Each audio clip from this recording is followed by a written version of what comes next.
Greetings and salutations, my operators, and welcome back to Fate Grand Order. Lostbelt 5, Olympus.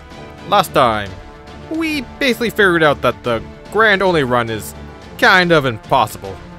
They're just missing two main pieces that are kind of important in this Lostbelt. So, for this stream, we're going to try Lostbelt Kings only. And then, depending on how well that does, we'll go all meta and just murder the whole Lostbelt.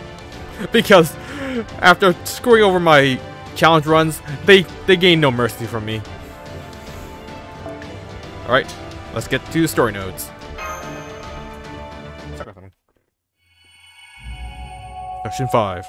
Thou art the harvest that reaps the stars. Number 3.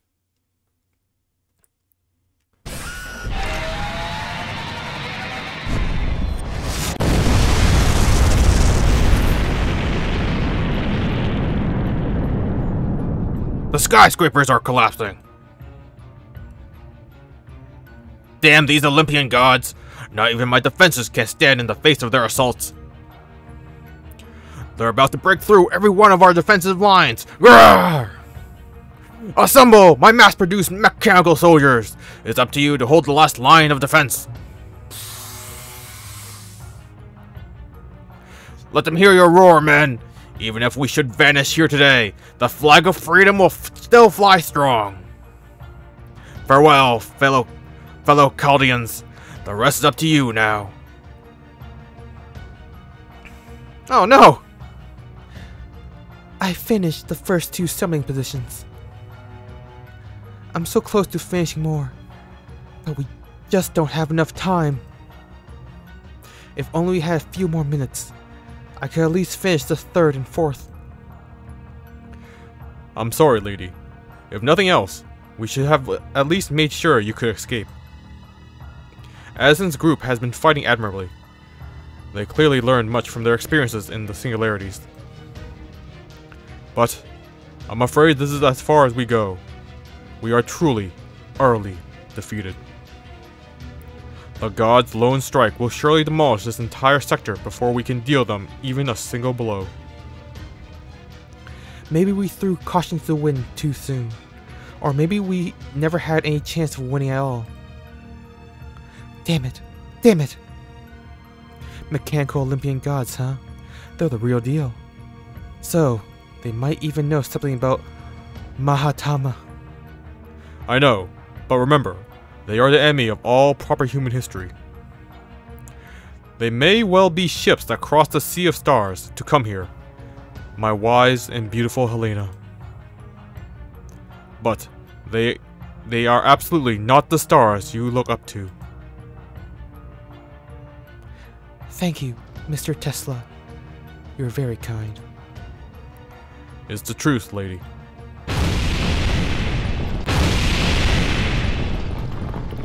Hear me, gods!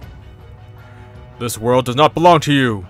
You were co-signed to the trash heap of proper human history long ago! You aren't protecting anything! You only suffocate humanity with your enduring tyranny! Humanity will never be your pets or plaything.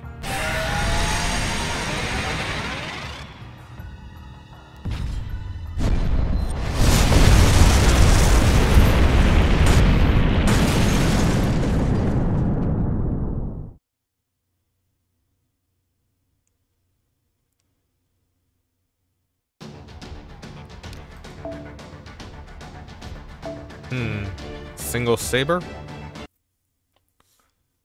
Or an army of sabers. Why did I forget to move my armrest?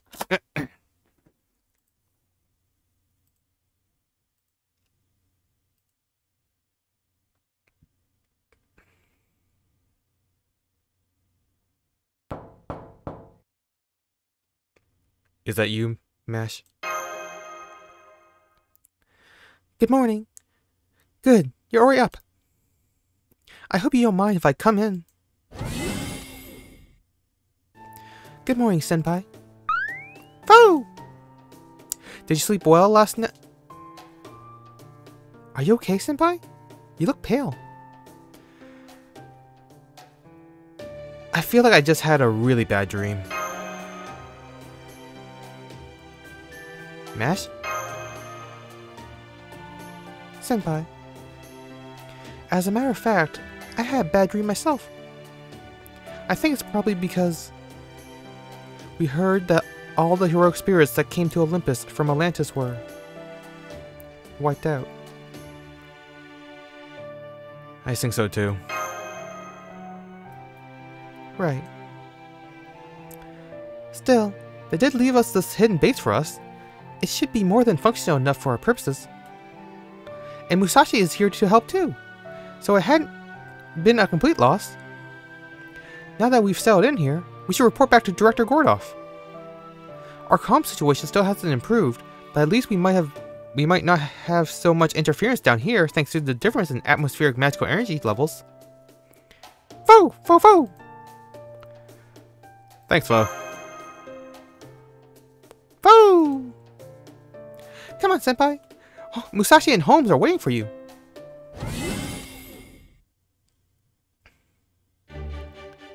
Morning, Barrow Draco. Did you sleep well last night? Oh, if you're hungry, there's breakfast to be had over there. I'll say this about Olympus, the food here is yummy. I visited lots of different worlds back when I was alive, and as food goes, this place is easily in the top 5. Must mean civilization here has flourished to the point that they can really focus on things like refining their cuisine. It's just too bad they apparently never got around to inventing udon. You really do love udon, don't you, Musashi? So do I. Oh, a fellow udon lover, right? You just can't beat that texture. It's true. The way the noodle glides across your tongue while being delightfully chewed all at the same time always makes me end up eating more than I intended. Oh yeah, I know servants don't technically need to sleep or eat, but just because we can go without both doesn't mean we should, if you ask me. Getting good rest helps you feel centered and focused, and a good meal just makes you straight up happy. I mean, since we materialize with emotions and all, it'd be a waste to neglect them. I'm glad to see you're in good spirits, Musashi. You bet I am. I'm still me no matter where I go or what I do. Sure, things might be kind of depressing lately, but in general, I like to smile my way through life. That's the kind of gal I was in life, and it's who I am today. Fo! Oh, morning to you too, Fo. So, now that we've had a chance to slow down and catch our breath, I think it's a good time to tell you what I've been up to since we last saw each other in Russia.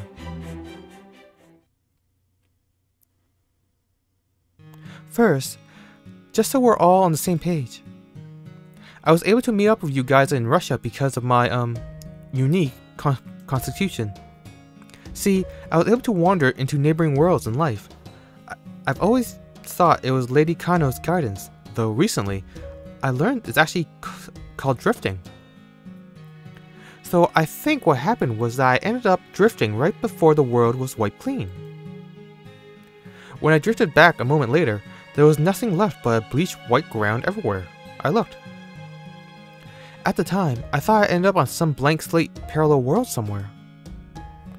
But after wandering around for a while, I drifted right into the snowy fields of the Russian Lostbelt. You with me so far?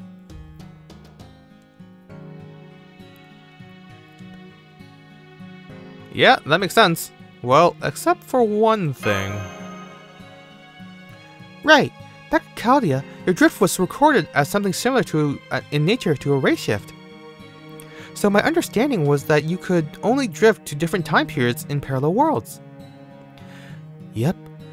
As a rule, my drift always puts me in different worlds, never in the same one I drifted from. Before, if I wanted to drift back to the same world as all you guys, I'd basically have to keep drifting between different worlds and hope I eventually get lucky. But when I drifted out of Russia, I found myself face to face with the same bleached white earth of 2020. I tried to feel more drift after that, and they all turned out the same way. While I didn't always end up in the same location, I did always end up in the same world and time period. A bit surprising at first, but I realized I basically gained a superpower, the ability to teleport across long distances. From there, I spent my days wandering around, fighting off weird creatures, and testing how much I could control my new ability. Then one day... Watch yourself, woman. Colliding with another teleporter is unheard of, even in the Magecraft world. I ran into this guy who was kind of arrogant, but basically alright, and we ended up traveling together for a while. He turned out to know a ton about all kinds of things, like he knew what kind of divine power my drift uses.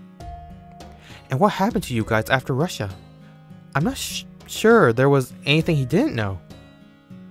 Anyway, he pretty much caught me up on the whole situation. So I decided to sneak into the Atlantic Lostbelt ahead of you guys and wait for you. Oh, I even managed to drift into Olympus, easy peasy. They never even knew I was here.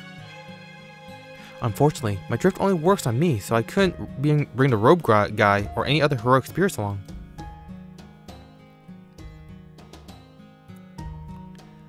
They're probably gonna need more help besides just me. Should we spend more time looking for other servants? No need. Circumstances being what they are, we can be assured that a grand servant will appear in the Atlantic Lostbelt. That servant will be a much more powerful ally than you could ever hope to be. That being said, yeah? They will need you as well. If you come along, I can take you as far as the Atlantic Lostbelt, but no farther. A Counter Force truly is nothing if not meticulous, meandering, and mean-spirited. Huh.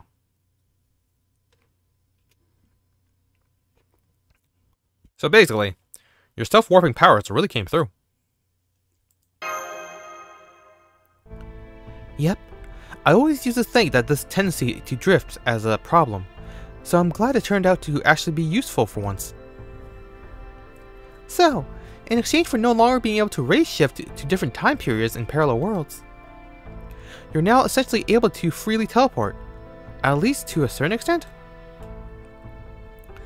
It's very impressive that you've been able to make your way into Lostbelt while embarking on a zero sail. Yep, I'm not really sure how it works myself, but that all sounds right. So in summary, your drift ability involves jumping into the rift between worlds, then emerging into another world.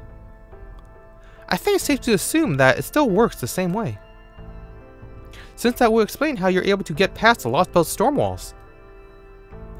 The idea that you are jumping into a higher dimension, then falling back down to a lower one. The only difference is that before you could fall down to any number of possible destinations. But now, you're only falling back to this world, which is why you always emerge somewhere here. Yeah, exactly. Guess I can't really call it drifting anymore then, can I?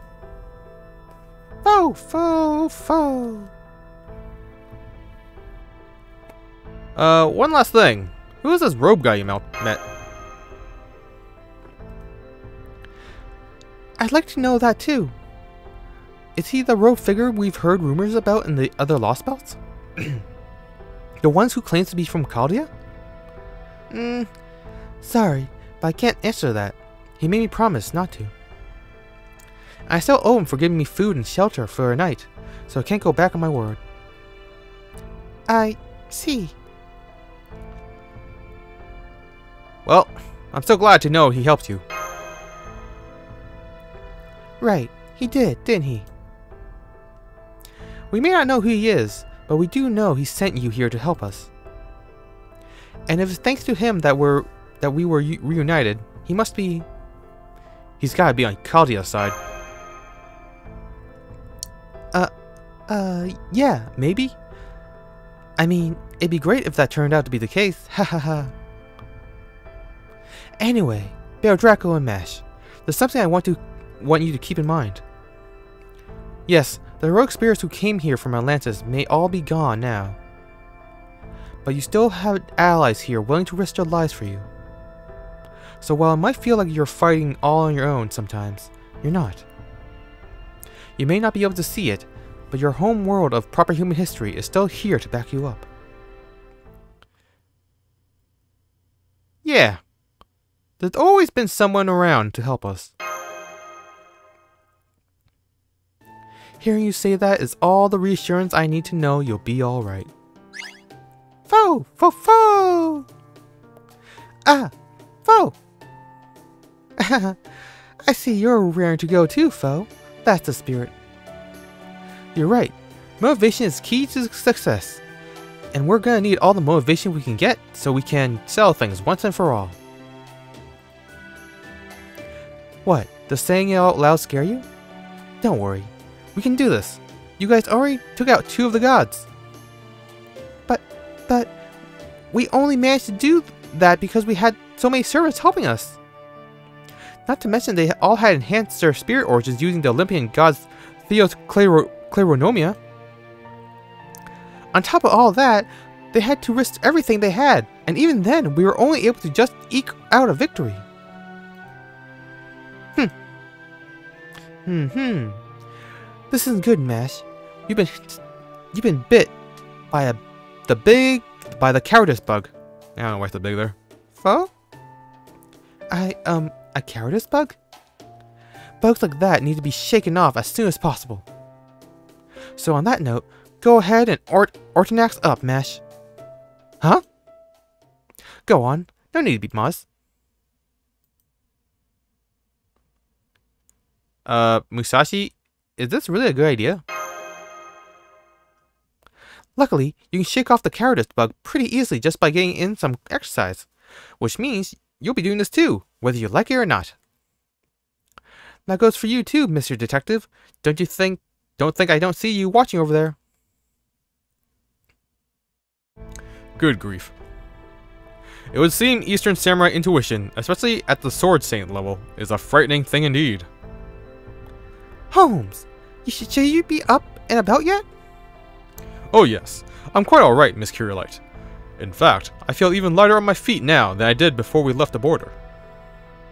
As far as I can tell, I've recovered to the point that I may indeed engage in hand-to-hand combat once again. These medical nanomachines are truly marvelous things. You found Demeter Kleronomia here too? Correct. These Theos Kleronomia, a collective mass of microscopic authority, named after Demeter, one of the goddesses of Greek mythology. Demeter is the goddess of fertility and the deity of who cultivates ambrosia, a food which grants immortality. According to the mythology of proper human history, she is best known as for the tale of her beloved daughter's abduction. Persephone was abducted by Hades and made the queen of the underworld despite Demeter's desperate attempts to bring her back to Olympus. Demeter Kleronomia.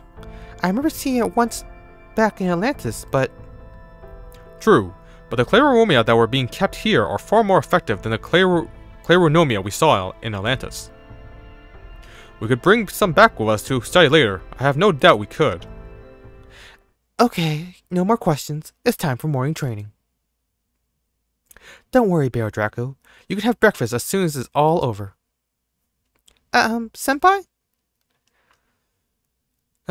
Looks like you and I are doing some morning training, Mash. Wink wink, nudge nudge. Right, understood. This morning training seems to be like it will be very different from the simulator training I'm used to, but I'll do my best to adjust. Very well, Miss Miyamoto, if you insist. But be warned, Baritsu is a highly versatile martial arts. If you think your katana alone will grant you an easy victory, I would advise you to reconsider your tactics. Oh, I see somebody remembered to bring their trash talk. Okay guys, come at me whenever you like. My void sword is ready and waiting.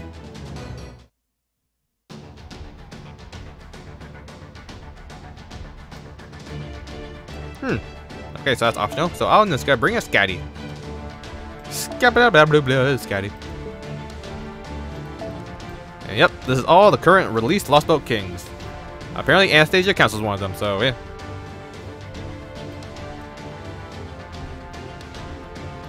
Okay, we'll have Arjuna up front. No, wait. Should we have Arjuna up front? Or should we have Ivan and Anastasia go up front? Just so they can wear her down before Arjuna and Scotty comes in.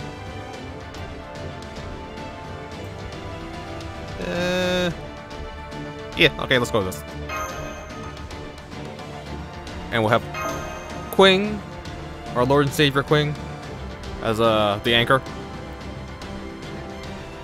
Just in case things go horribly wrong. Which they will. Yeah, this Lostbelt is tough. It's the reason why all the other servants died.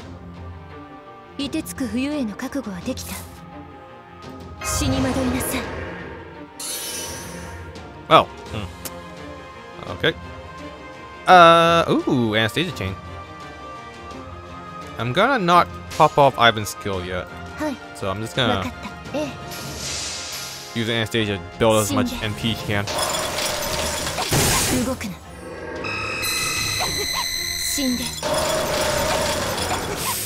We're doing very little damage. I'm very scared.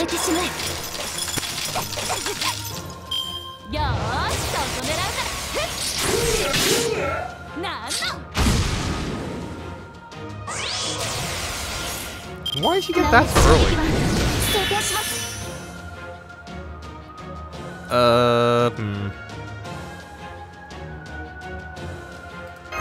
Ivan chain? Oh right, that's had debuff removal. I forgot about that.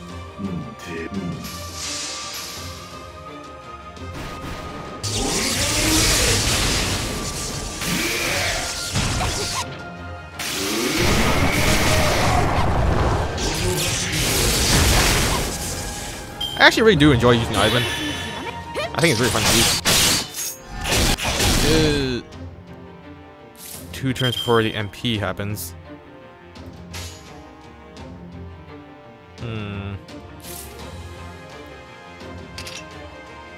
Do I pop and evade? Do I heal mash? Yeah, probably not.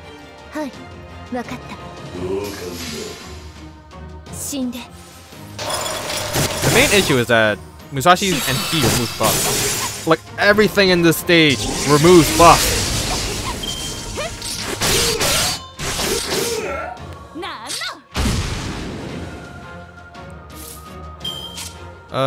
Skill seal and decrease defense. Increase damage on all enemies. No wait, decrease buster card resistance. That's what it does.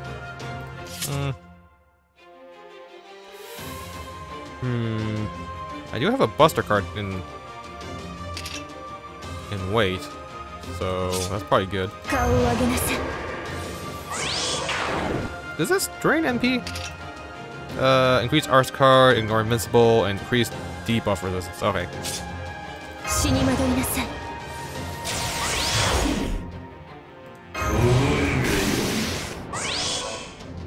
And the invincible for Ivan is remove all buffs from enemies. Well, can't use that.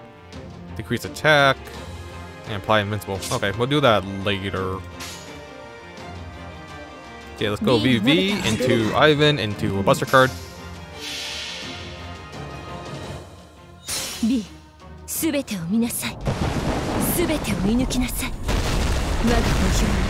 Probably doesn't help that these are all AoEs.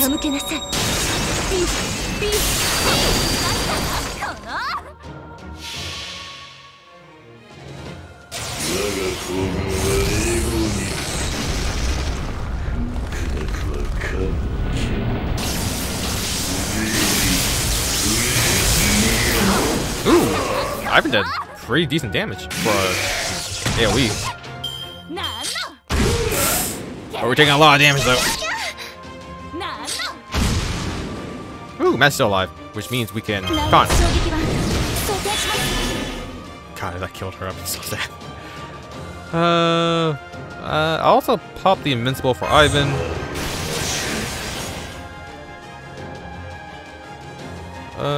Everyone's skills already been used, so let's just build up Ivan's NP. Anastasia should be fine-ish.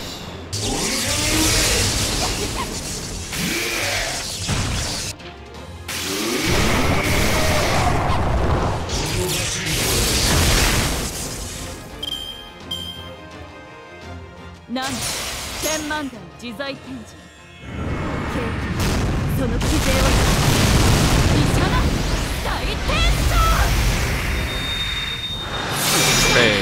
so Mash can take 2 attacks. Oh wait, taunt's a buff. Oh, okay, crap. That actually ruined my plans.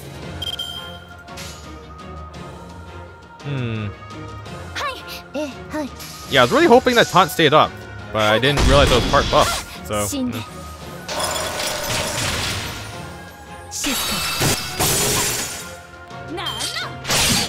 That works. That sucks, but I can deal with that.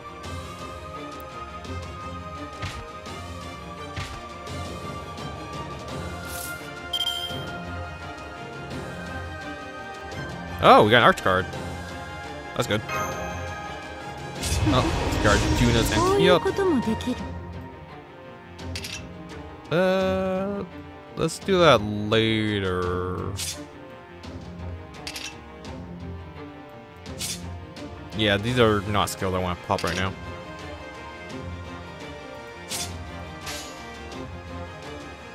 Okay, Anastasia first, then into Scatty, into Arjuna.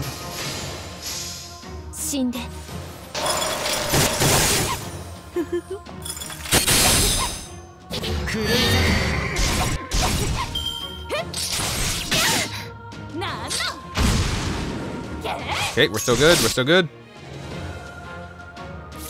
Okay, 2 turns for Musashi's thing to go off. We got Anastasia chains, let's rock that. Can we deal with the 28k and break the bar? Probably not. Don't think Anastasia does that much damage. Yeah. It's barely better than like base cards.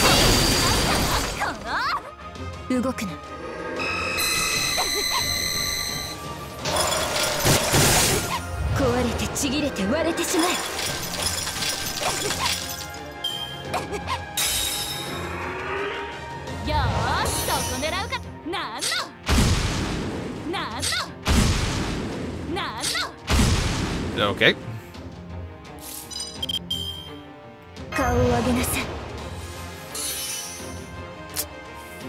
Let's get home for the stun. Someone's gonna die. I don't know who. That's the problem.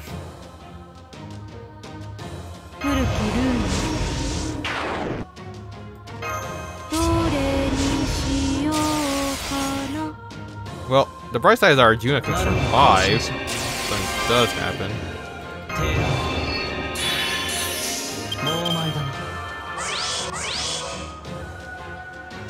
The question becomes, who loses their buffs? It's probably gonna be Arjuna, so I should just go all in on him.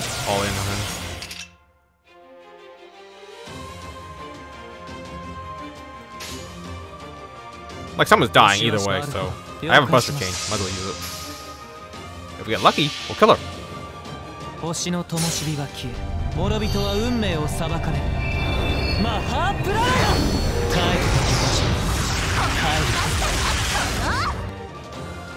Yeah, I'm good. Ooh, nice, got crit. Nice. Good Arjuna.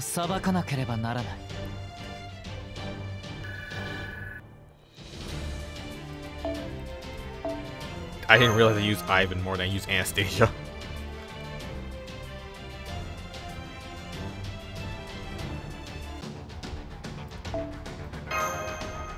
Man, sure is easy when you have advantage.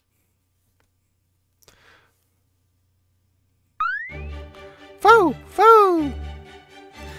I know, right? Food always tastes even better after a good workout. This food is amazing. I agree. At first glance, it doesn't appear to be anything special. There's bread, ham, salad, milk, the same kind of staples we've seen in all sorts of different times and places. And yet, for some reason, I can't put my finger on. Everything here tastes completely different. Well, maybe not completely different, I mean, the bread is still bread. The ham is still ham, and the milk is still milk, and so on. But from the moment you first take a bite, you can sense the flavors changing at least 3 times. And every single one of them is breathtaking culinary experience. I know exactly what you mean. I had the same reaction the first time I went around sampling the local cuisine. Well, we've only seen a small fraction of what Olympus has to offer. We now know that it is an enormous, highly advanced city with many tall skyscrapers, that its nanomachines guarantee its populace long, healthy lives, and that its incredible prosperity, I might add, that is independent of any sort of currency, enables its people to devote themselves to art and academia, thereby further enriching its culture, with no need for any kind of manual labor whatsoever. Their daily lives are happy affairs, praising the gods with bright smiles on their faces. War and combat are simply unknown to the people of Olympus, well, except for where we are concerned. Yes, I see. There is no better word to describe this interstellar mountainous city of Olympus than utopia. Utopia. The sort of earthly paradise people have been dreaming of since time immemorial. Even the food here is simply sublime. The Chinese Lostbelt Empire was arguably a type of utopia as well. But its ideals were only achieved by concentrating its culture on a single point. Olympus, on the other hand, shares its wealth in every sense of the word, and all without any conflict whatsoever. It really is a paradise beyond human achievement. I must say, even I don't know what proper human history could do against an opponent like this.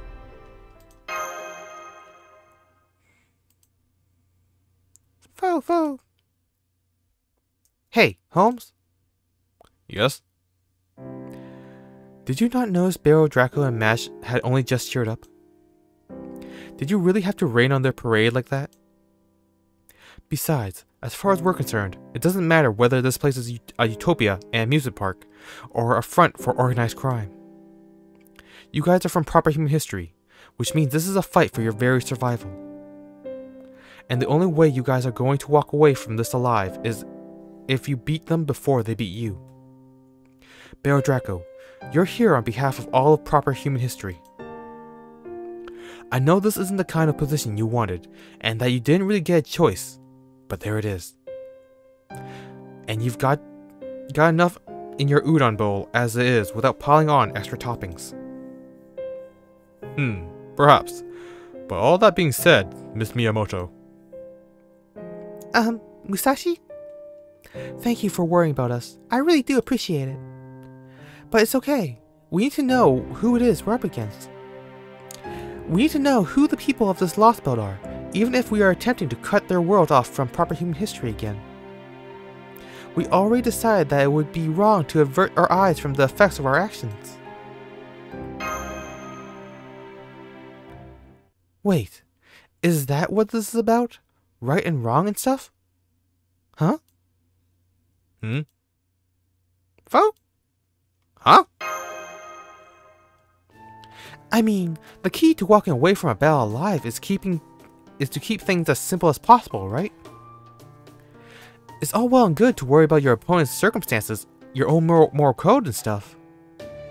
But you have to be able to separate yourself from those things, because worrying about them in the heat of battle is only gonna help you lose. I mean, I'm not good for much except slicing folks up like some kind of human meat grinder, you know? So any undue pressure about stuff not directly related to matters of life and death when I'm in the thick of enemy territory is the last thing I need. I see. So your comments just now were not meant to console Mr. Barrow Draco and Miss Kirillite there, but rather... Yep, I just wanted you to cut it out to make it easier for me to win. Basically, there's a time and place for everything, and that includes thinking. I mean, yes, that's obviously true. And I do get your point, but... That's our Musashi! Exactly. I can just take it easy. Can't win a fight if you're busy moping. Anyway, I'm sorry again for raining on our breakfast parade. Oh man, now my soup's all cold. No need to apologize, Miss Miyamoto. I should have known better than to voice those thoughts at that time. Hmm?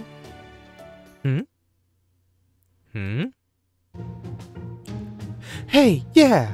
You were the one who rained on this parade in the first place, not me. Now that you mention it, I suppose I was, wasn't I? Ha ha ha! I do beg your pardon. Is that all you've got to say for yourself? Fo! Please go easy on him, Musashi. What in the world are you all doing at this hour? Oh, I'm sorry. We didn't mean to disturb you. Oh, and thank you for breakfast. It was absolutely scrumptious. Breakfast? Ah, I see. That wasn't me. The twins made it for you. You mean the two people who rescued us yesterday? That's right. Though I doubt you saw their faces at the time. Why don't you two come out already? This is your base of operations now, isn't it?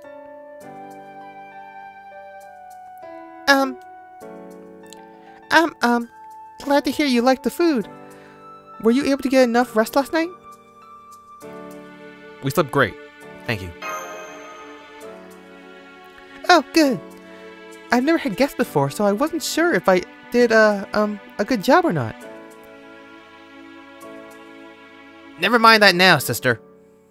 For the time being, it looks like you're all at a point where you can talk again. I'm glad to see the Titanomachia is working. I wasn't sure if it would fit your spirit order or not. Indeed it did, and I'm greatly obliged for your help. Wait, did you give me some too? You? Titanomachia? Don't be ridiculous. It'd be one thing if you undergone biomodifications like the elite soldiers, but there's no way Titanomachia could ever be compatible with a normal human from proper human history. No, all I did for you was cast a light healing spell, since you didn't have more than a few scratches. Thank you. You're very welcome. Oh! Ahem. Gallia, visitors from proper human history. Well, I guess that doesn't really apply to all of you, but anyway. Ah, you must mean me. I'm Macarios, and this is my older sister, Adelaide. It's very nice to meet all of you. We're the God Destroyer Alliance, or at least what's left of it. I'm Barrow Draco. I'm Matt Curelite. I'm Miyamoto Musashi, Wandering Servant. How about you in the hood? I have nothing more to do with those twins. Oh, I have nothing to do with those twins. Introducing myself now would only complicate things. You don't say. Okay then, who's your owl friend? Hoot hoot! Oh. All the gods in Olympus are machines. A mechanical owl shouldn't exactly be a shock. If you say so. Adelaide, Macarios, thank you again for saving us yesterday. I don't know what we would have done without you.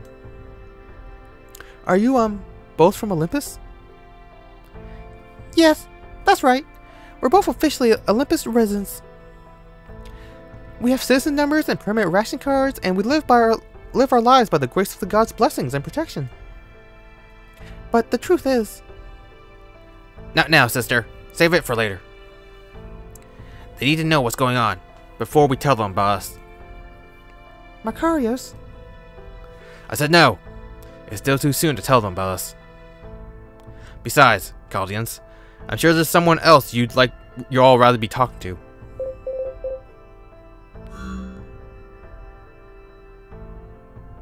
Foo! Voice recording for Chaldea, Parent B2. Alright, where to begin? For the time being, I've entered all the information we possess into this base's data processing unit. It's embedded with a simple artificial personality program, so it can answer most questions you might have. That concludes the video portion of the instructions. I'll let the artificial personality take it from here. There, I think that should do it. Activation complete. From here on, I, the artificial intelligence, will do the talking. Yes, the picture remains the same, but get over it. The image is a recreation made by recycling existing video footage. An AI, eh? I suppose that shouldn't surprise me from one of the greatest scientific minds among heroic spirits. Don't forget, you can always switch to me if you don't care for the half-witted eccentric persona. You can also switch to me if you prefer. Hehe. I can't do anything Mahatama related, though. Sorry, I can't be more help. Anyway, hi there, Chaldeans. It's nice to meet you all. Yelena. So the servants who left these recordings here weren't summoned by Chaldeas, nor were the ones we met in any of the singularities. Rather, they're all heroic spirits from proper human history who were summoned here to this Lostbelt. Edison might be an exception. Yes, good point. Thomas Edison's lion-headed spirit origin only came about in the fifth singularity.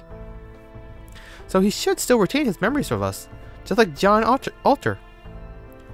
Alright, let's begin this with the basics of Olympus. Your opponents here are, in a word, gods. That was me. I decided to pause the AI for a bit. Before you hear any more, I want to warn you that you guys will probably... You'll probably be shocked by what they have to say. It might even be enough for you to despair completely. Some of the heroic spirits that made it here only stuck around long enough to say nobody could win against the gods. So I just wanted to make sure you're ready for what comes next. It's okay. Keep playing. Right. We can't do anything if we don't know what we're up against. So please, Makarios, Adelaide, let us see the rest.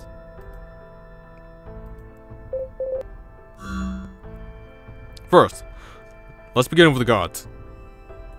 The gods of Olympus, the rulers of this Lostbelt, are genuine deities that have existed since the age of the gods. Those deities, including the ones you may have seen in Atlantis, are beings who came here from far, far across the universe.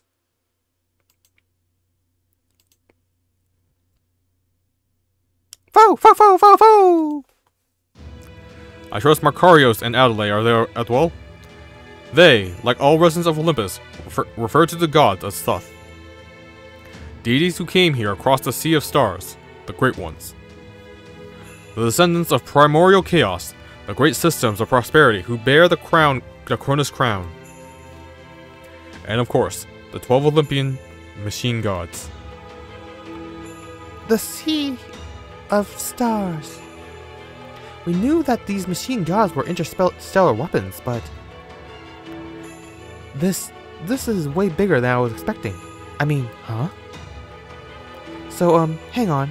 Let me just make sure I got this straight. You said these are super ancient gods who came here across the Sea of Stars, right? So then, that would make them space aliens, right? Foo! Foo! Foo! Not quite. It wouldn't be exactly accurate to refer to them merely as intelligent life forms from another planet. Based on everything we now know, it seems they are more akin to machines from an extremely advanced civilization. One that may reside outside our galaxy, or at the far ends of our universe, or in an entirely different universe altogether. Yes, that's more or less correct. Huh, I'm surprised. I thought you guys would be a lot more taken aback. Why aren't you? Well, after Atlantis, I had a feeling they'd be something like that. I see. Alright. Now should be a good time to proceed. Next, I have more information about the gods for you. From this point onward, I will be telling you how this Lostbelt differs from proper human history, and at what point in time it diverged. First of all, how did these gods originally come to be? The first gods were born from primordial chaos, and eventually the younger generations fought the Titanomachia, the first great war. Up until this point, the world was largely the same as it was depicted in the myths of proper human history. The Titanomachia was a war between the Titans, the gods of the old generation, and the Olympus, the gods of the new. As I recall, Zeus defeated his own father, Cronus, the king of the Titans. And in doing so, he gained control over the rest of the pantheon. The gods of Olympus won that war, and Zeus became omnipotent as well, as a result. Omnipotent. Then there was the second Machia. This one took place roughly 14,000 years ago. During this war, also known as the Lucius Machia, the gods of Olympus did battle with an enemy that threatened the entire world. Unfortunately, details pertaining to this event are scarce. Not only was it not recorded in proper human history, most citizens of Olympus know very little about it. However, my distinguished colleagues, for what we can say for sure, is that we are certain this is the point where the Lostbelt diverged from proper human history. Oh. The Third Great War, the Gigantomachia, a battle against the ginormous giants that took place about 3,500 years ago, serves as further evidence of that divergence. In proper human history, this Machia was the second and final great war of Greek mythology. In the version from proper human history, the gods of Olympus, aided by human heroes, eventually succeeded at vanquishing the mighty giants. I think the great hero Heracles even played a part, if I'm not mistaken. But, in this Lostbelt, the gods eradicated every last gigant in an instant. How did they accomplish such a feat? By preserving their machine god bodies, which in proper human history had long since faded away, I presume? Exactly. The Olympian gods used their original machine god bodies to obliterate the giants all at once. At least, that is our working theory. In proper human history, the gods' machine bodies were lost long ago. But here in this Lostbelt, the gods were somehow able to retain them. The result is the very Atlantic Lostbelt in which we now find ourselves, a world ruled by machine gods who still possess their once lost mechanical bodies. So then, in proper human history, the gods of Olympus were meant to lose their machine bodies between the 14,000 and 3,500 years ago? So it would seem, but here, the gods remain alive and well. And as long as these mechanical gods from beyond our universe have their original bodies, they are not even affected by deterioration of the Age of Gods. The Age of Gods that was meant to occur. That brings us to the fourth and final Machia. As with the second, this one also has no equivalent in proper human history. It is particular to this Lostbelt. A few thousand years ago, the gods of Olympus split into two factions. Their conflict revolved around what to do about humans, whether to rule over them or coexist alongside them. This schism led to a fierce disagreement between the gods. Zeus, Demeter, Aphrodite, Hera, and Artemis wanted to rule, while Athena, Hades, Poseidon, Apollo, Hestia, Ares, and Hephaestus wanted to coexist. We believe Poseidon initially sided with the rulers, but that he eventually ended up defecting to the other faction. Gods on each side enlisted loyal lesser gods as their disagreement devolved into a full-blown war.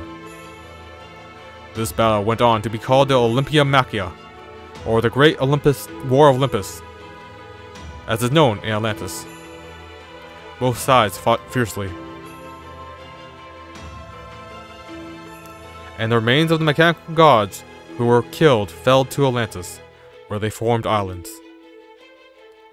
In the end, the faction supporting rule over humans was victorious, and the opposition survivors were punished. For example, Poseidon, the sea god.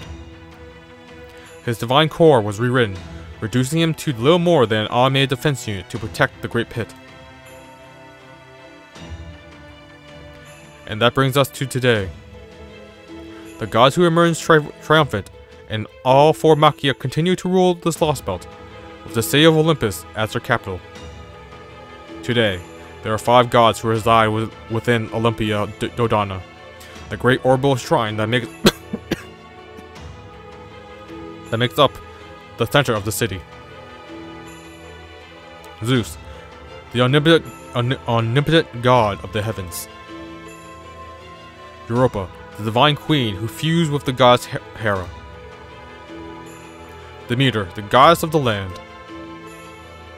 Aphrodite, the goddess of love and beauty. And finally, Dioscuri, the ancient twin gods.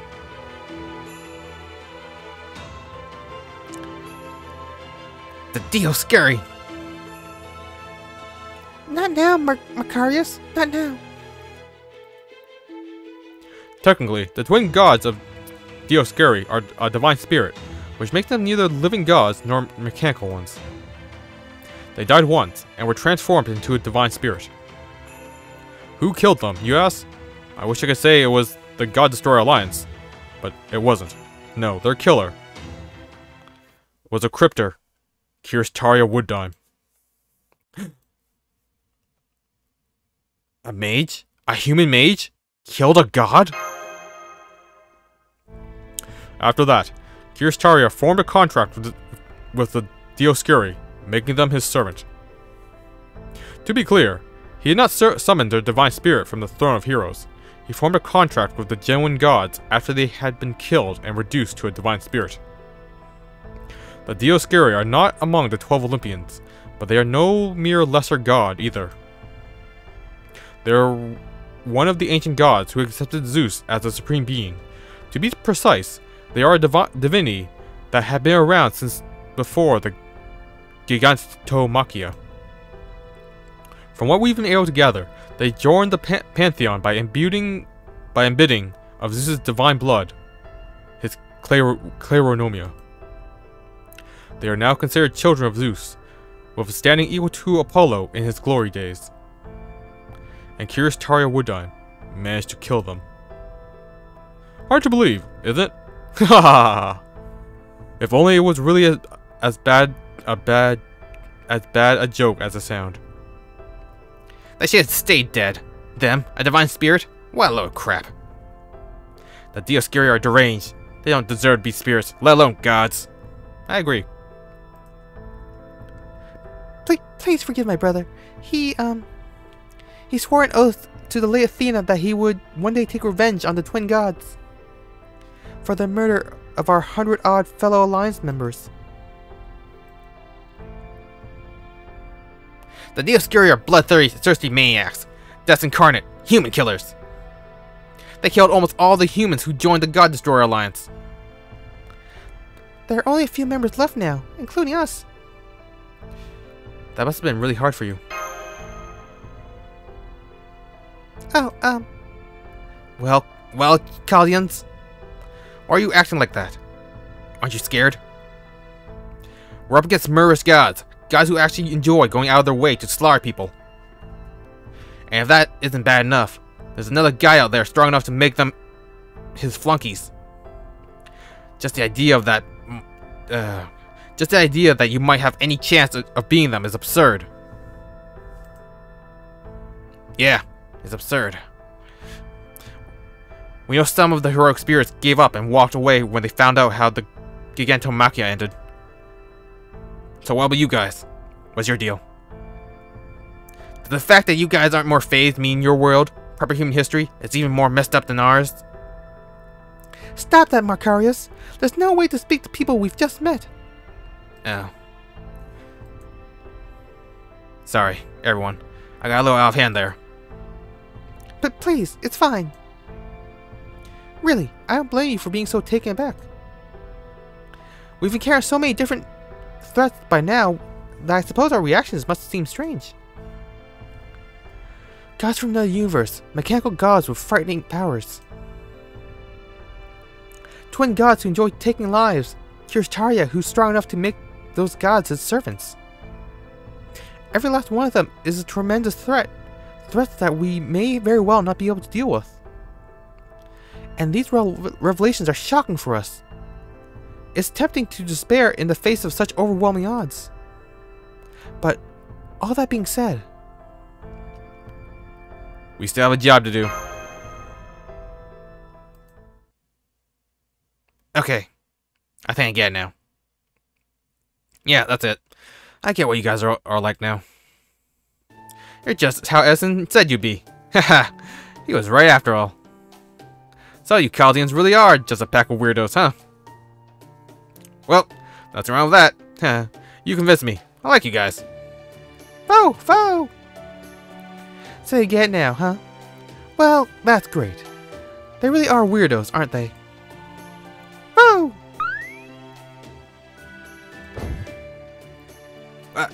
What the hell are you? Don't jump on us. What are you, some kind of squirrel?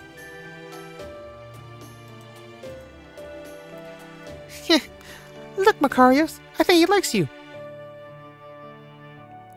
Fofoon! Eek!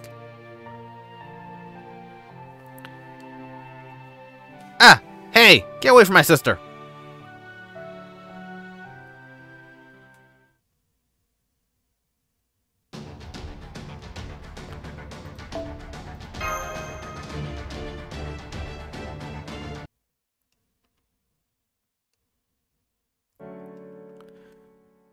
Weirdos, huh? Yes, that's the right way to think about them, Macarius. They're all hopeless weirdos. That's been the case in every other Lostbelt so far too. Though that's not to say that that means they'll be able to accomplish the same thing here. What are you talking about? You're only here because the collaborator sent you, right? So where do you get off acting like you know so much about Chaldea? Collaborator? That's what we call the person who's been so kindly aiding our God Destroyer alliance. We don't know their true identity either, but they've been a big help to us, especially with procuring supplies for combat. We were told that the collaborator sent this hooded man here to help us, but... Say, you in the hood? You are on our side, right? Of course. I am for now, at least. Otherwise, I wouldn't have let the gods do what they wanted with you.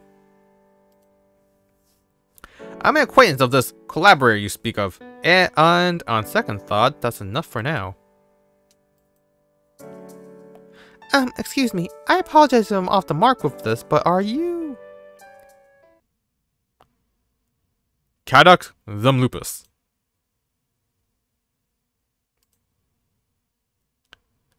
Then after Rasputin snatched him away... I'll spare you the details of this particular exercise and deduction, but suffice to say, I am something of an expert when it comes to disguises. Well, Sir Hood, did we get it right?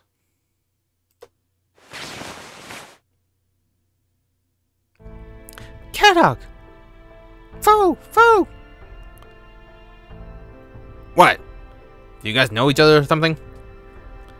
Oh my, does this mean you're part of Chaldea too? Me? Part of Chaldea? You gotta be... Oh, forget it. Just... hell no. Damn it. Holmes, I get it. But how the actual hell did you see through my disguise, Mash? I was using disguise spells and everything. I'm sorry. Whoa, what are you apologizing for? It's not like you did anything wrong. Yeah, fair enough. Thank you, Cat. For what? I only bailed you out because it would have been a waste to let you die back there. As far as I'm concerned, you're nothing more than pawns I used to throw Olympus off balance, just like you did in Russia. So I'm gonna use these guys to further my own agenda. That's the only reason I bailed you out. It's not like you even have a snowball's chance in hell of winning here, anyway. Between Zeus, Wooddime, and the foreign gods' alter egos, you guys are hilariously outclassed. That's why I don't have to bother trying to kill you myself. Oh.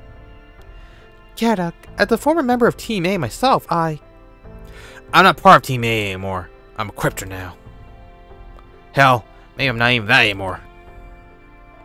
Does this mean you are not acting with or on behalf of the Cryptors here, Kadok Lupus? Hell no. I don't have the slightest idea what Wooddime's thinking. He went out of his way to have Raspoon get me, but he never told me why.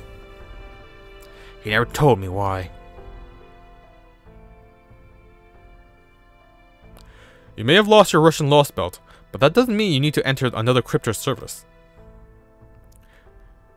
You can keep your serious light, too. You're a free man, Kadok. All I want you to do in the Atlantic Lostbelt is wherever you see fit. Is that your idea of a joke? Because if it's not, it doesn't make any sense. Aren't you the one who sent Raspoon to get me off the shallow border? That was entirely the priest's decision. I have no right to give the foreign god's disciple orders. As for why he saved you, your guess is as good as mine. Perhaps he only wished to prevent you from leaking information.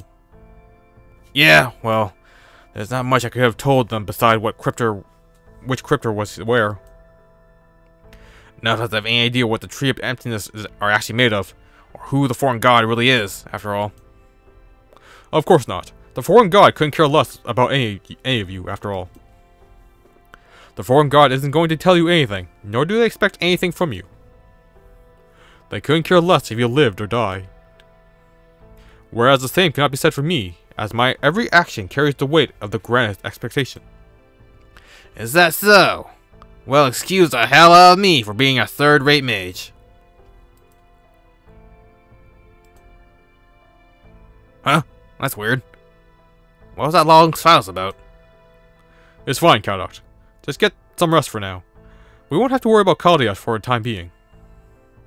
Canis has told me they've made it to Scandinavia, but there's nothing we can do about them from here. So my only orders for you are to go about and see Olympus for yourself. And you actually think I can live up to your expectations? Even after the total mess of things I made in Russia? I'm not the one who can decide whether or not you do that, Kadok. You are.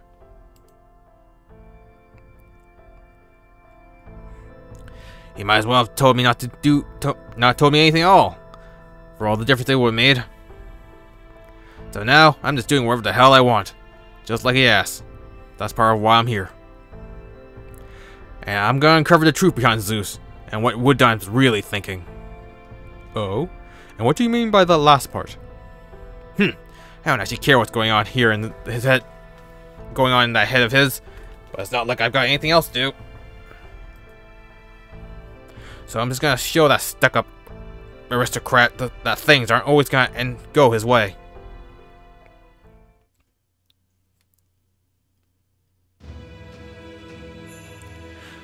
Oh, what's this now? Goodness, it's been so long since I've seen your face in person. I think the last time it must have been back then, when you tore those poor Dioscuri twins apart. Curious Taria Wooddime. Good day, Lady Demeter, goddess of the land. Indeed, it has been a long time, hasn't it? It seems your memory partition is functioning properly, at least in regards to me. Oh my, how terrifying. That sounds as though you could destroy our true Athenian bodies whenever you like. Ah, Curious Taria Wooddime, a dreadful human capable of killing us single-handedly. You're quite the problem child, aren't you? It saddens me so, particularly since I think of you as my own son. Demeter, mournful goddess of the land, mother of the beautiful Persephone, who inherited much of Gaia's disposition.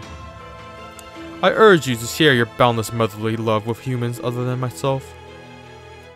I have no need of it. Oh my. But there can be no children without mothers, nor can children grow without love and nourishment. Gods and humans are the same in this respect. Humans. This new intelligent species, so barely older than a newborn babe. This precious, fragile intelligence we met on this planet. I love you all, truly. I love you as though you were my own children. And I love you too, Kirishtaria. In the same way you love Persephone? Ah, goddamn.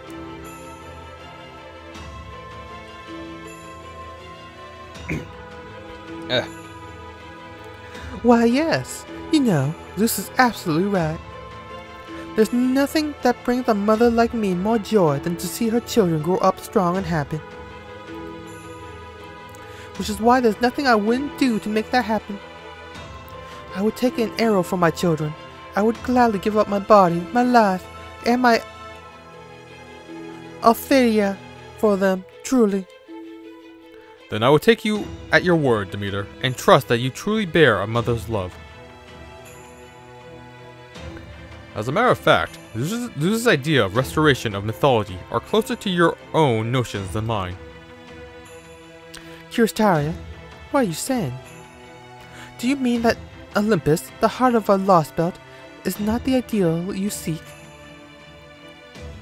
Of course it is. We only differ when it comes to our endpoints. You see, I believe that the gods should be even stronger than they are now.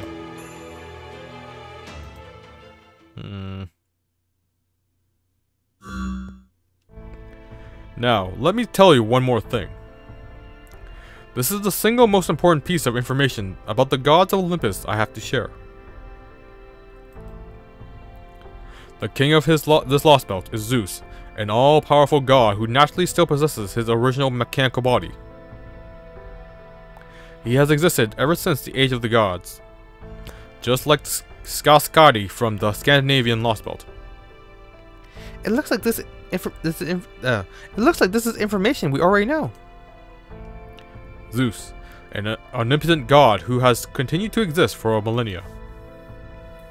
If we were to take his omnipotent nature at face value, then we would seem to be well and truly outmatched.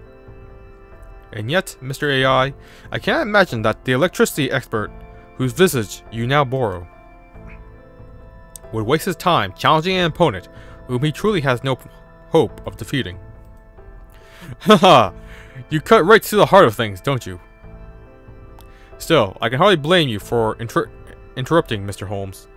You have every right to be concerned. And you are correct.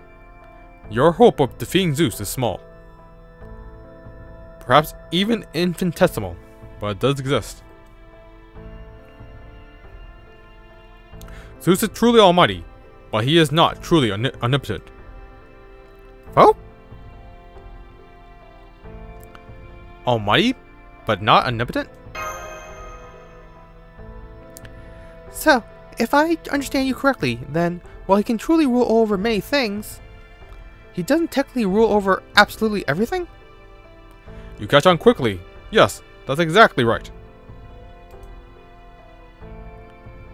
As king of the gods, Zeus possesses authority over infinite things, but conceptually, he does not possess infinite authority.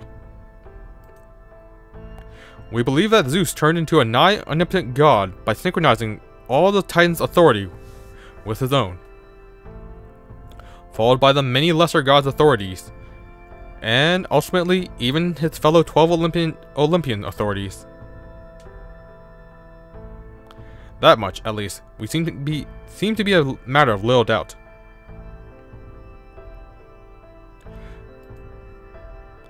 But conceptually, he is not truly omnipotent, and so does not have control over all things and beings in his world.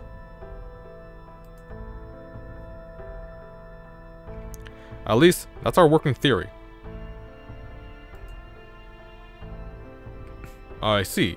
Do you happen to have anything to support that theory? Of course, The very aligned space you're standing in right now. The underground infrastructure.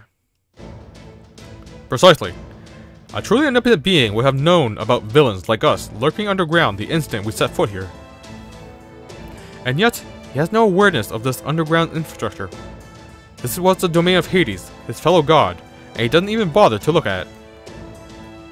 From this, we can surmise that the gods of Olympus are conceptual deities, like those from other mythologies. And simultaneously, they depend on claironomia, their authority-like functionality, from the enormous mechanical bodies they use as ships to cross the Sea of Stars. That is where our chance of defeating Zeus lies.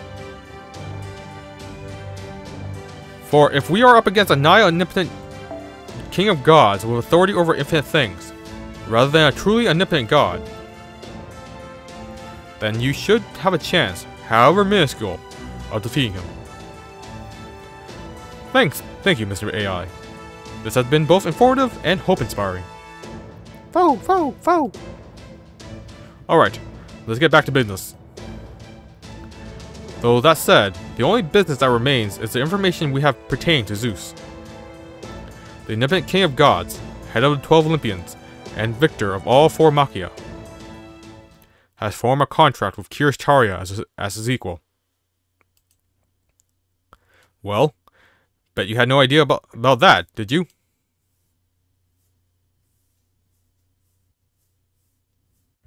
Foe! You mean Taria formed a contract with not a divine spirit, but a god? But that shouldn't even be possible. Granted, there's no way to test that for sure, given that gods don't exist in our own time. But theoretically speaking, forming a contract as equals is... Okay, hang on. Let me make sure I've got this straight. You're saying this Taria guy formed a contract not with the divine spirit, but with an actual god, right? And not just any god, but a demiurge that's as big a deal as the Virocana? Full marks, Miss Miyamoto. In fact, from an esoteric Buddhist perspective, it was a truly perfect answer. That's right. Zeus is neither a divine spirit that returned to nature, nor a divided spirit. He is a proper, almighty god. And Taria Wooddime has formed a contract with him. It puts him on complete equal footing with Zeus as his sworn friend, no less. Holy cow! That's the kind of mage you guys have been up against? That's right. Not that we've managed to stand against him for very long. Wooddime's been clear about his goals from the beginning. We are about to fill this world with inhuman mystic secrets. We will restore the age of the gods. And if this Atlantic Lostbelt becomes the new proper timeline, that goal will pretty much be fulfilled. He formed that contract with Zeus to be certain this Lostbelt's Tree of Emptiness will grow bigger as soon as possible. But even with all that said, there's something that doesn't add up. A Lostbelt needs its Tree of Emptiness to maintain its existence, but that doesn't change the fact that, as far as this Lostbelt's king is concerned,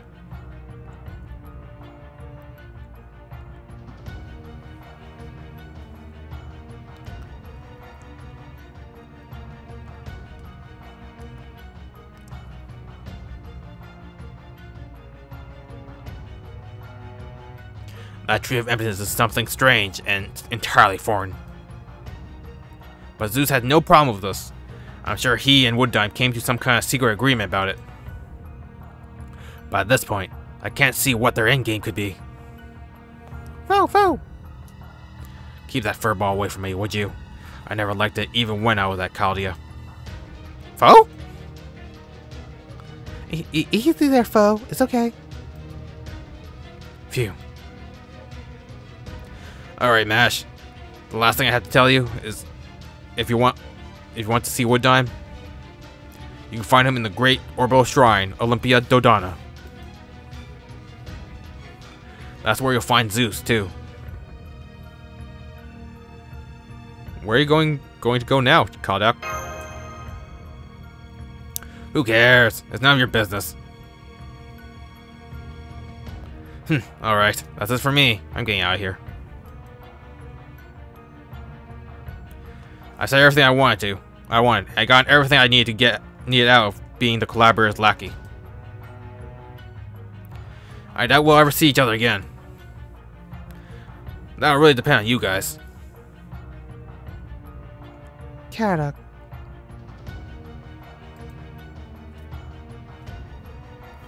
See you around, Mash. Just make sure you don't stick with the losing team there for too long. You felt for yourself how strong those gods were, right? Well, Zeus and Wooddime are even stronger. If I were you, Chaldean, I'd take a good long think about how you want to spend the rest of your lives. If you do survive long enough, make sure you go see Wooddime.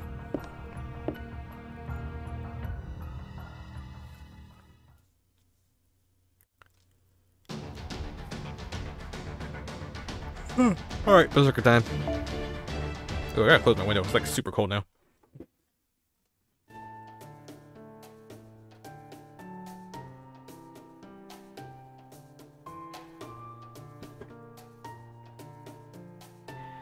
You know, I thought I'd tail him for a bit to see where he was going.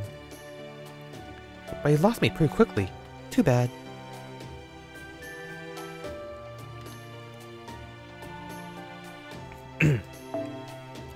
Man, turning invisible and then a rapid movement ability is a hell of a spell combo.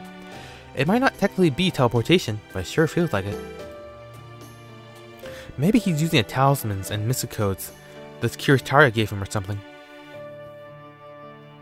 Oh, Musashi.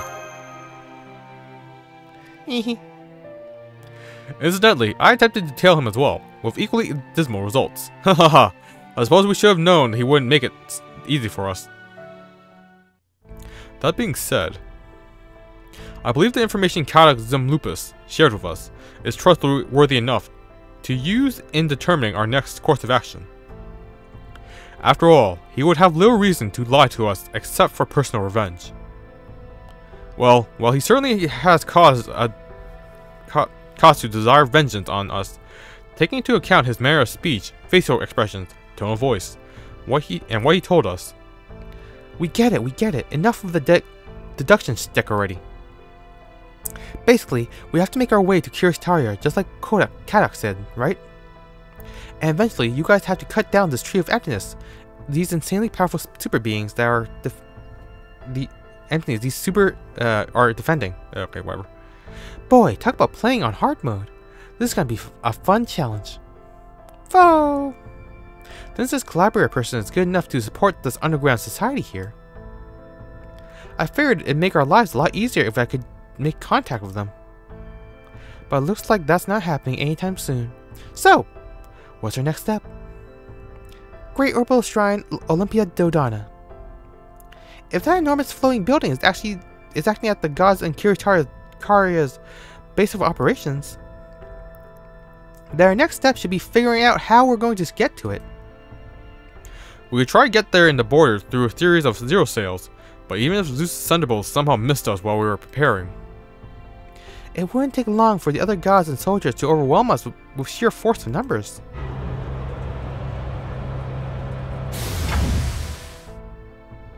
There we go. What was that sound just now? Oh, I was just defrosting something. Did you say defrost? Yeah, I did. Bail Draco. We'd like to officially ask you to join the God Destroyer Alliance.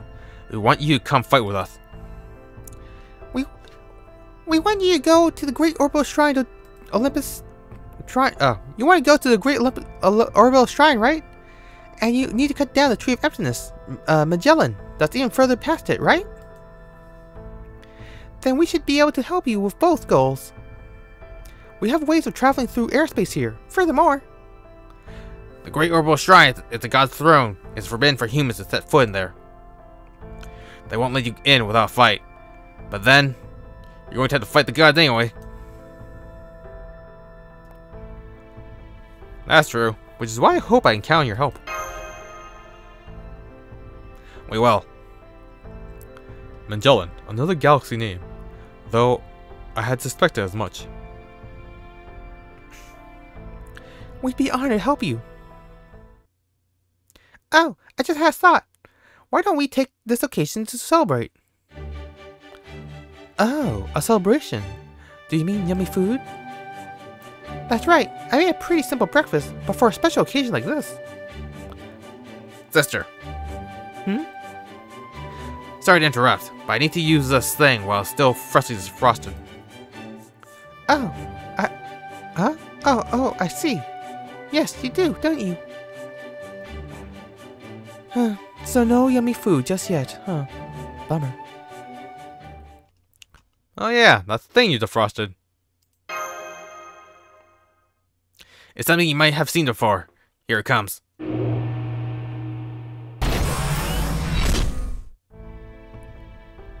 The floor just opened up, and something huge is coming out from underneath it!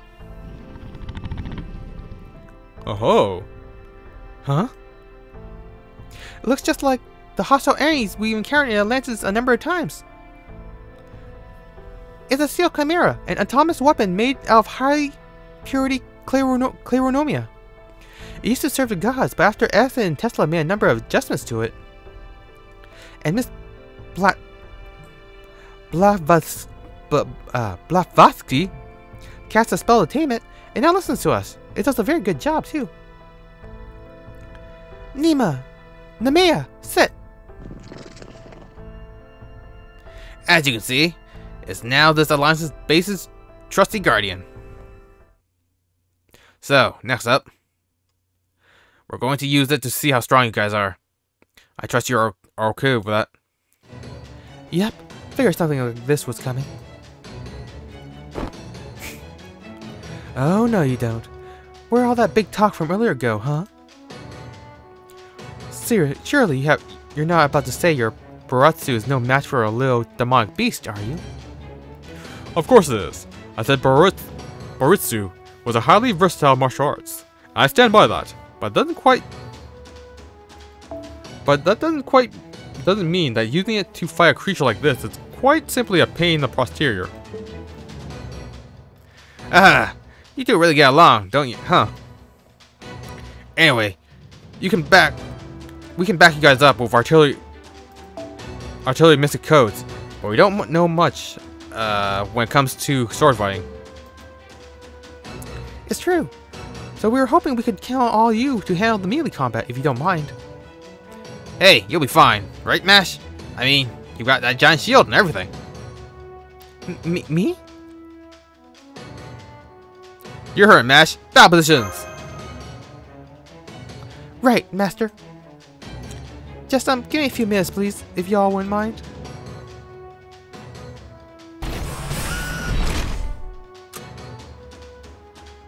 Emergency transformation complete. Setting output to 70%. Preparing to intercept combat training target.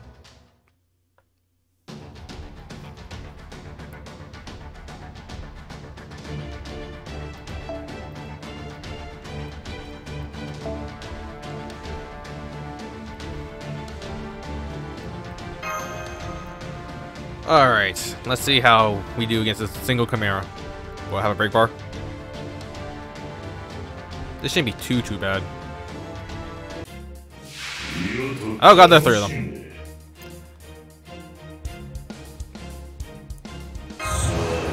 Can't say I truly expected this.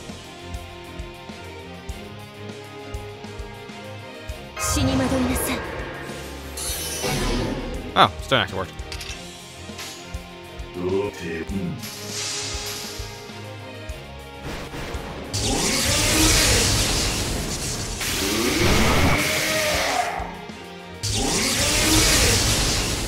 Oh, we're at 30%. Fantastic. Uh-oh. Ooh, that's not great. Crap, what were the other 2 cards from his first hand?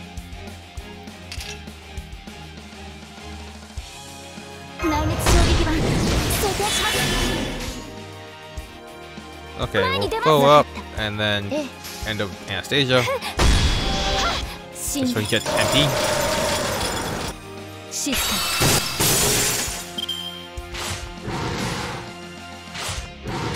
And Match just gets damage NP.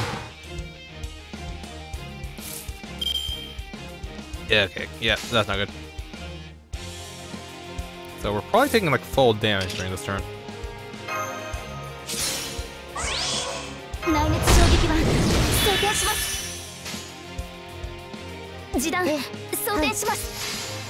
Alright, Anastasia might be able to get her NP off.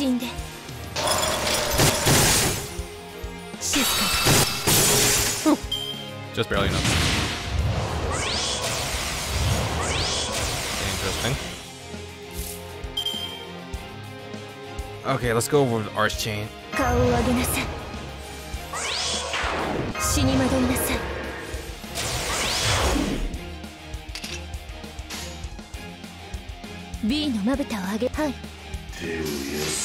Sucks that we lost Ivan's NP up.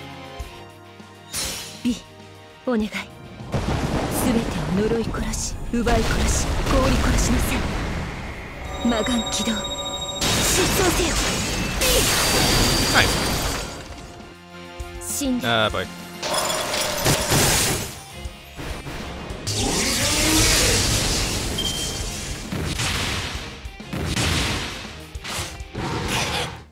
Damn, these things, they're critting. Okay, so we have one Ivan arts card next turn, and I think one arts card from everyone else.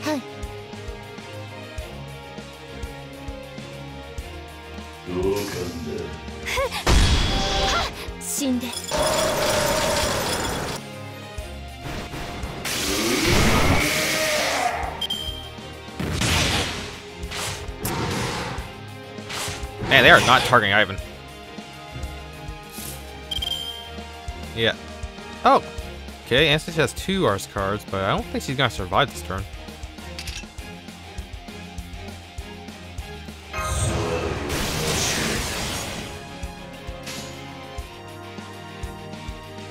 Okay, Ivan should be able to fill out his bar completely by just chain it.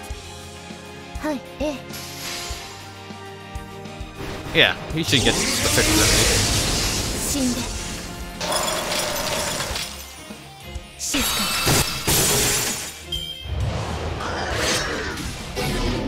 Okay. Okay. Nice. We survived.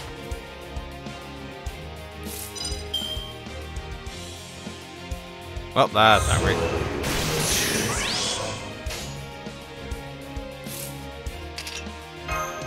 We might be able to finish this off this turn. Boop, boop, and boop. Oh, I should use Arjuna. Nah, Arjuna shouldn't do that much.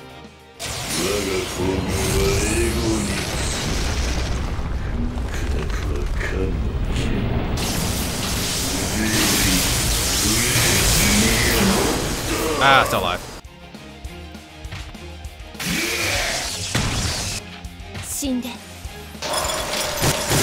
That's close.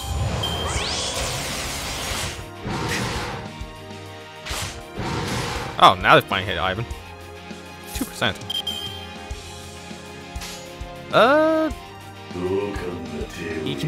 Yeah, it's just murder time.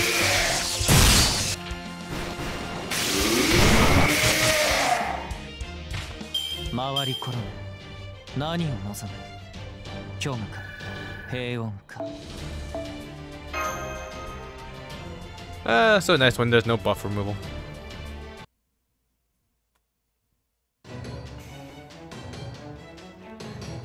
That's enough! Okay, Namiya. You can rest now.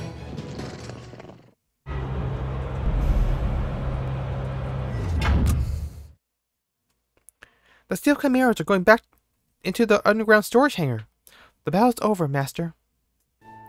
Phew. I never would have thought that the chimera would divide itself like that. Is it just me, Miss Miyamoto, or were you not taking this especially seriously? Looks like you guys really are strong. You've obviously had a lot of experience fighting up close.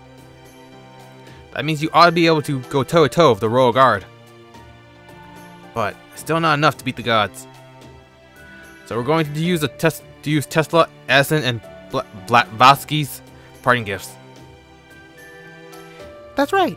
They left us a number of machines and a few different plans of attack to use. These god-slaying blades are the best tools the God Destroyer Alliance can offer you. Adelaide, you're hurt! Huh? Oh, this? I guess I must have got hit when Namia's shards went flying. Don't worry, I'll be fine. She's bleeding from her right arm. We have to stop it. It's okay. She'll be fine. In fact, this is a good chance to show you something. Just stand back and watch.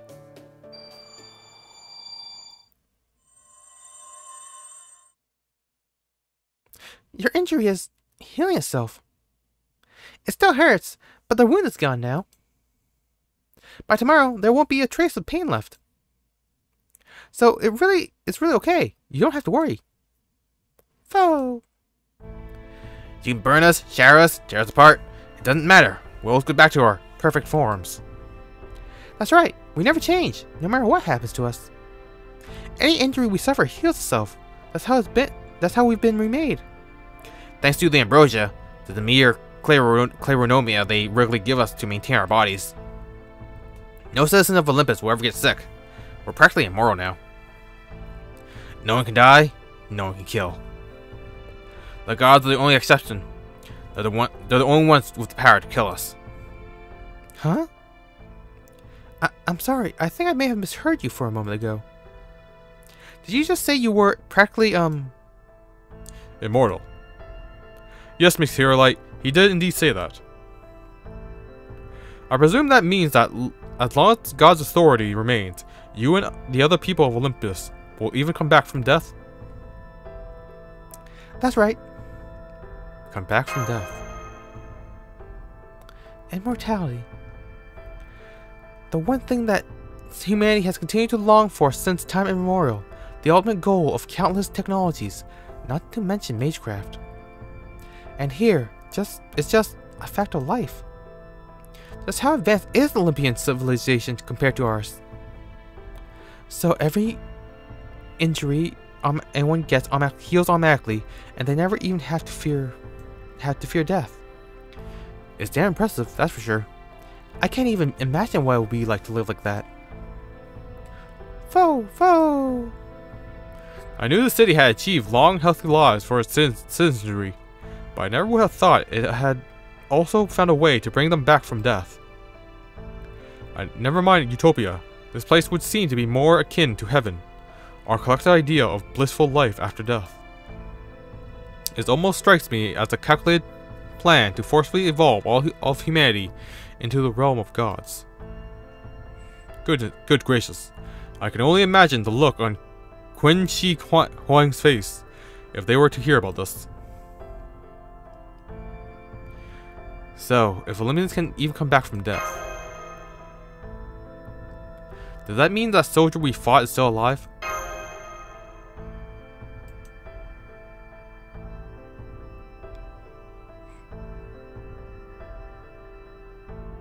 Right.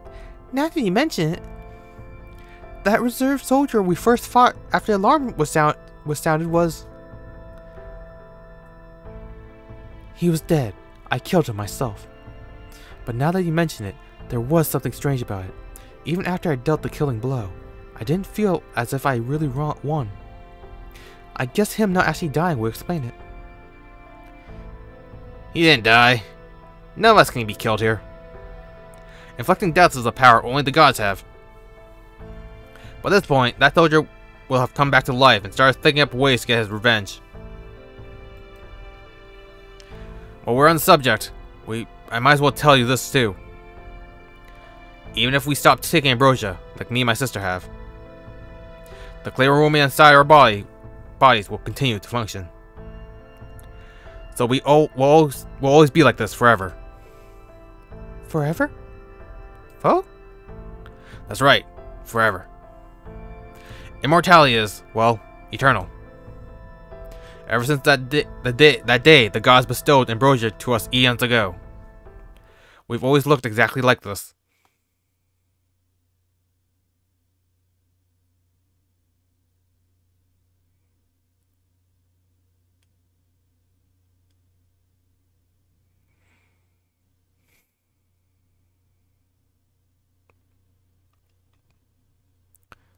So you don't just have eternal life, you have eternal youth too? Alright. We've been alive for a long time. A very, very long time. We'll never reach adulthood. We both stopped growing long, long ago. The adults are all happy that we're still children. They say children are weak and should be protected, so we just let them and the gods take care of us and be grateful for it. Never mind that we passed adult age a long time ago.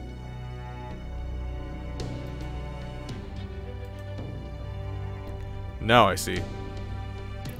While many Olympians may be fine with this enforced stagnation, the two of you are not. And while the gods may have succeeded at preserving happiness at the level of society, it seems they were unable to extend their control to individual emotions. Truly fascinating. Very well. That at least makes clear why you two have chosen to rebel against the gods and assist us. But before we go any further, there is one thing I would like to confirm with you. That's alright. Fine with me. As you know, we're from Chaldea, a group of beings from proper human history. Our victory here would mean the end of this entire Lostbelt. Do you understand what that means? If we succeed at cutting down the Tree of Emptiness, everything here, Olympus, the gods, and the many people, including you two, will disappear. No exceptions. Even knowing that, do you still wish to fight by our side?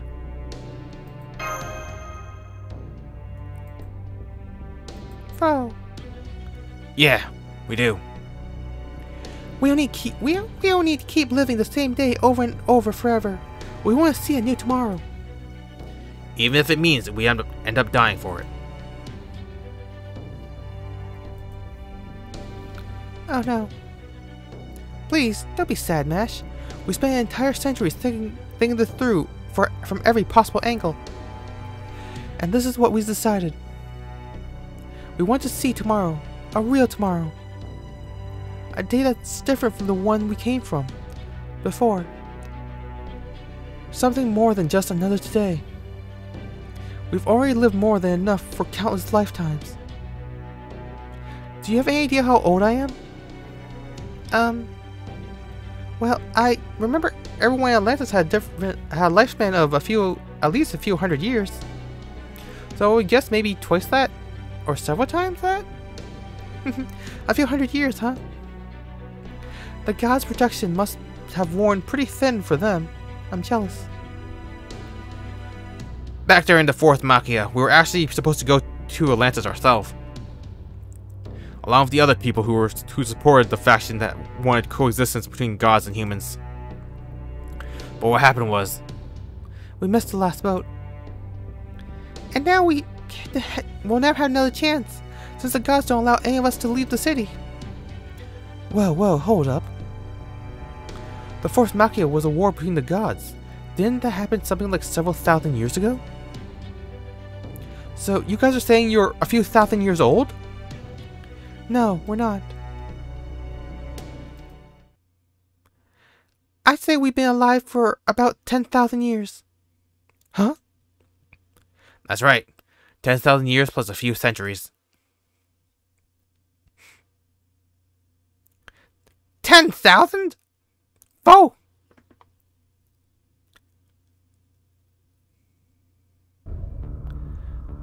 We're citizens of Olympus. We're the gods' beloved playthings, kept in their eternal cradle. Ever since the day the gods built this city, we've been stuck living here forever. That's right. For over 10,000 years, we've been forced to live millions upon millions of versions of essentially the same day. Never getting to set one foot outside the city limits.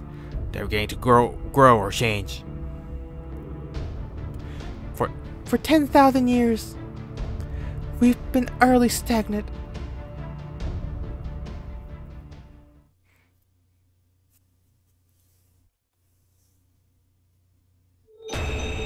Wardrobe unlocked. Okay.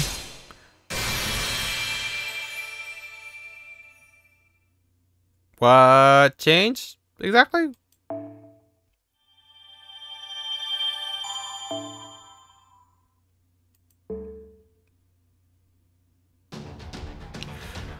Okay, I think the rest of this is gonna be like a real long story node, so I'm gonna call it a day there because I started late. So thank you everyone who joined me today, and I will see you all next time. Bye bye!